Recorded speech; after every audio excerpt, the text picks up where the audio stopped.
Hello students, आज मैं आपको बताने जा रहा हूँ मैक्सवेल रिलेशंस के बारे में। हम यहाँ पे कोई एक्सप्रेशन डिराइव नहीं करेंगे। कई बार ऑब्जेक्टिव में आपसे 1 या 2 नंबर के लिए पूछ लिया जाता है मैक्सवेल रिलेशन से। डायरेक्टली आपको ऑप्शंस दी जाती हैं जहाँ पे आपको एक राइट ऑप्शन टिक करनी होती है। तो आपको पता है मैक्सवेल के हमारे पास थर्मोडायनेमिक्स में 4 रिलेशंस हैं जिनको याद रखना अपने आप में एक मुश्किल काम हो जाता है। रीजन ये है कि ये चारों के चारों रिलेशन डिफरेंशियल फॉर्म में हैं और डिफरेंशियल फॉर्म में इस तरह से हैं कि एक दूसरे से इंटर रिलेटेड से हैं। ये तो आप एक याद रखेंगे उतने को आप दूसरा भूल जाते हैं। तो इनको याद रखने की एक बड़ी ही सिंपल सी ट्रिक है जिसके थ्रू आप ऑब्जेक्टिव बड़ी आराम से इसको कवर कर सकते हैं। तो आपको सिर्फ याद क्या रखना है, आपको याद रखना है एक वर्ड दैट इज तपस्वी। तपस्वी कहाँ पे रहते हैं? गुफा में रहते हैं। बस आपको इतना ही याद रखना है। अगर आपको ये याद है तो आप चारों के चारों रिलेशंस बहुत इजीली लिख सकते हो। तो आपको देखिए रिमेंबर किस तरह से करना है। मैंने वर्ड बोला तपस्वी, तपस्वी को आपने लिखना है इंग्लिश में। इंग्लिश में हम किस तरह से लिखेंगे? तपस्वी। तो इस तरह से बन जाएगा तपस्वी, यानी टेम्परेचर, प्रेशर, एस से बन जाएगा हमारा एंट्रोपी, वी से वॉल्यूम। अब इनको लिखना किस ऑर्डर में है? आपको लिखना है anti clockwise, T P S V. इस तरह से लिख के मैं इनको एक बॉक्स में बंद कर देता हूं। ये बॉक्स बन गई हमारी गुफा। अब गुफा को किस तरह से लिखना है? अब मैं ऊपर मिटा रहा हूं। तपस्वी को हमने लिख लिया इस ऑर्डर में। अब आपको देखिए गुफा किस तरह से लिखना है? G U F, एक ही जगह आपको लिखना है H, गुफा। G से बन जाएगा गिब्स फंक्शन, H से बन जाएगा एंथैल्पी फंक्शन, U से बन जाएगा इंटरनल एनर्जी फंक्शन,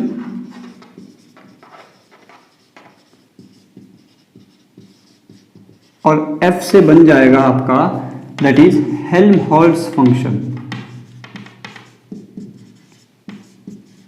तो यही 4 रिलेशन हम मैक्सवेल रिलेशंस के अंडर पढ़ते हैं। अब एक एक के लिए इक्वेशन कैसे लिखनी है? बहुत आसान है। सबसे पहले मैं लिखने जा रहा हूं गिब्स फंक्शन। तो इसके लिए मैं अलग से दोबारा यहां पे ये गुफा बना देता हूं।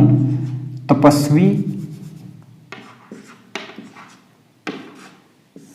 बॉक्स में बंद किया, जी लिखा है ऊपर, मैंने जी लिख दिया ऊपर। अब देखिए आपको किस तरह से चलना है। आपको चलना है यहां से यहां की तरफ, यहां से यहां की तरफ। सबसे पहले है v, तो हमें लिखना है कर्ल v अपॉन, फिर है t। हम इस तरह से चल रहे हैं, curl v upon curl t at, कहां पर? t के सामने है p, इज इक्वल टू। अब हमें चलना है यहां से यहां, तो सबसे पहले है s that is curl s upon, फिर आएगा p curl p at p के सामने है t, और यहां पे लगा देना आपने नेगेटिव साइन।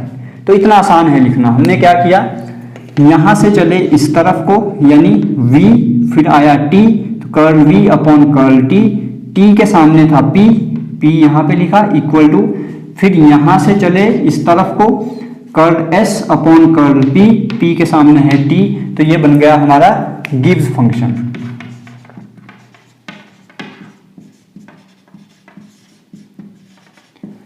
दूसरा हम लिखते हैं internal energy function, number 2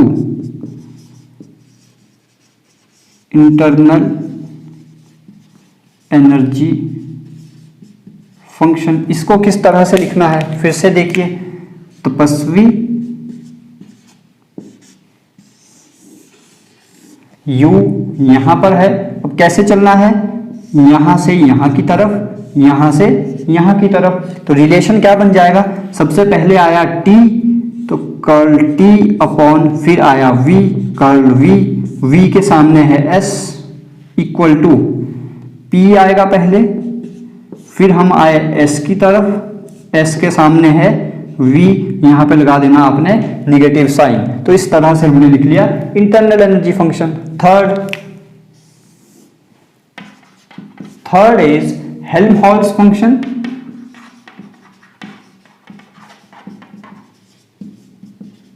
Helmholtz function कैसे लिखना है, बहुत आसान। तपस्वी, यहां पर है हमारा हेल्महोल्ट्ज फंक्शन। कैसे चलना है, सबसे पहले आया P, तो कर्ल P अपॉन, फिर आया T, कर्ल T, T के सामने है V इज इक्वल टू, फिर हमें चलना है S से V की तरफ, curl S upon curl V, V के सामने है T। Fourth one is last, that is enthalpy function.